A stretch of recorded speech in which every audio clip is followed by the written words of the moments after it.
tell us why you wanted to get involved with the Remember Me book. Yeah, I suppose I was the right guy in the right place at the right time. I had the beginnings of a relationship with St Paul's Cathedral, and I was on a Zoom call in early April. It was sort of heavily into lockdown, and or sort of towards the end of this discussion, Nikki Wynne from the Cathedral said she'd just been landed this project, and the Bishop of London and the Dean of St Paul's wanted to create an online book of memorial because thousands of people were dying and there were no proper funerals and people weren't getting a chance to say goodbye.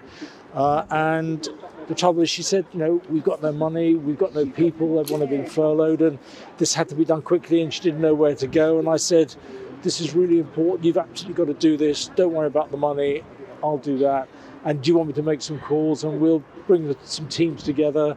And within a few weeks, we started making this thing happen. We designed it from a blank piece of paper.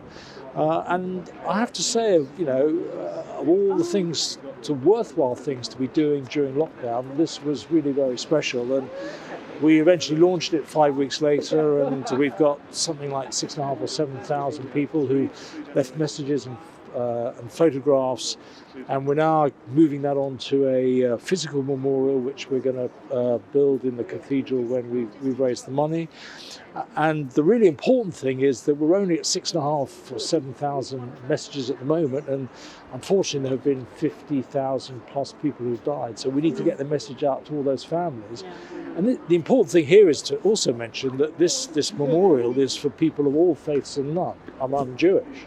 I'm not Christian, but this memorial is for people of all faiths and none. So the important thing is to get the message out there, and to all the families who'd like their loved ones to be remembered in this St Paul's online memorial, and to have a place in history.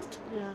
It is so important, and it's brilliant that we are raising awareness of this initiative, because so many people have been grieving in isolation. They haven't been able to reach out, and they haven't been able to really remember and have it acknowledged, their grief acknowledged. So to be able to have a physical memorial, eventually they can actually come here to St Paul's, is such a special thing. Well, that was always the idea. I mean, back in lockdown, all we could do was an online memorial, but the idea was always to move to a physical one. And it's a sort of beautiful inner portico which has been designed, which will be built in the next sort of year or 2 years, we hope. We've just started the fundraising for it, and I think it'll cost about 2.3 million in total. We've already had some donations, and I just, how in the depths of all the miserableness of lockdown, this was a really wonderful and worthwhile thing to be doing, and all of us who were involved in it got real sort of, pleasure's the word, but it felt a really worthy and important thing to be doing.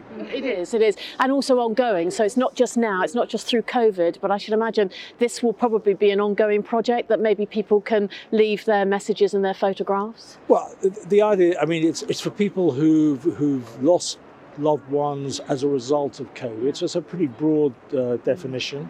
And it's you read some of the messages on the site, and they're heartbreaking, aren't they? Heartbreaking, yeah. And at least look, this won't bring their loved ones back, but it'll give them a place in history. St Paul's Cathedral has this historic role of being the nation's remembrancer for great events and great tragedies, and these people will have a place in history.